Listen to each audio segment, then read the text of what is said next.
नमस्कार। आज हम उस महाबली की बात करेंगे जिनके बिना रामायण अधूरी है, जिनके नाम मात्र से काल थर्राता है। लेकिन क्या आप जानते हैं, हनुमान जी की सबसे बड़ी शक्ति उनकी गदा नहीं, उनका त्याग था। आज की कथा उस हनुमद रामायण की है जिसे दुनिया कभी देख ना सकी। राम राज्य की स्थापना हो चुकी थी। हनुमान जी ने प्रभु राम से आज्ञा ली और अपनी भक्ति को गहराई से जीने के लिए हिमालय चले गए। वहाँ मतंग ऋषि के आश्रम के पास हनुमान जी रोज अपनी भक्ति में डूब जाते, पर उनकी भक्ति केवल ध्यान तक सीमित नहीं थी। वे पत्थर की विशाल शिलाओं पर अपने नाखूनों से रामायण लिखते थे। कल्पना कीजिए, एक एक शब्द में राम का नाम, एक एक अक्षर में सीता माता का डर और एक एक पंक्ति में लक्ष्मण का साहस। वह रचना इतनी दिव्य थी कि उसे पढ़ते ही जड़ चेतन सब राममय हो जाते थे। उधर महर्षि वाल्मीकि ने अपनी रामायण पूरी की। वे उसे लेकर भगवान ऋषिवर, आपकी रचना श्रेष्ठ है, पर क्या आपने हनुमान की रामायण देखी है?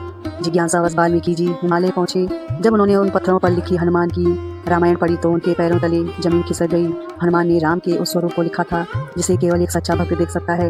वाल्मीकि जी की आंखों में आंसू आ गए, वे रोने लगे। हनुमान जी ने पूछा, मुनिवर, क्या मेरी लिखावट में कोई त्रुटि है? आप रो क्यों रहे हो? वाल्मीकि जी बोले, नहीं हनुमान, तुम्हारी रचना अतुलनीय है, पर दुख इस बात का है कि तुम्हारी इस श्रेष्ठ रामायण के सामने मेरे रामायण को भविष्य में कोई नहीं पूछेगा। मेरी मेहनत व्यर्थ हो जाएगी।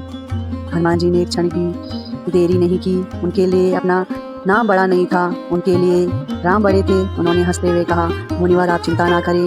हनुमान जी ने एक कंधे पर वाल्मीकि जी को बिठाया और दूसरे हाथ से उन भारी शिलाओं को उठा लिया। वे समुद्रों के बीच पहुंचे और जय श्री राम का उद्घोष करते हुए उन शिलाओं को जल में विसर्जित कर दिया। वह महान ग्रंथ हमेशा के लिए लहरों में समा गया ताकि वाल्मीकि जी की रामायण अमर रहे। हनुमान, तुम जैसा भक्त ना हुआ न होगा। मैं प्रतिज्ञा करता हूँ कि कलयुग में मैं पुनः जन्म लूंगा और तुम्हारी इस महिमा को लोक भाषा में घर घर पहुँचाऊंगा।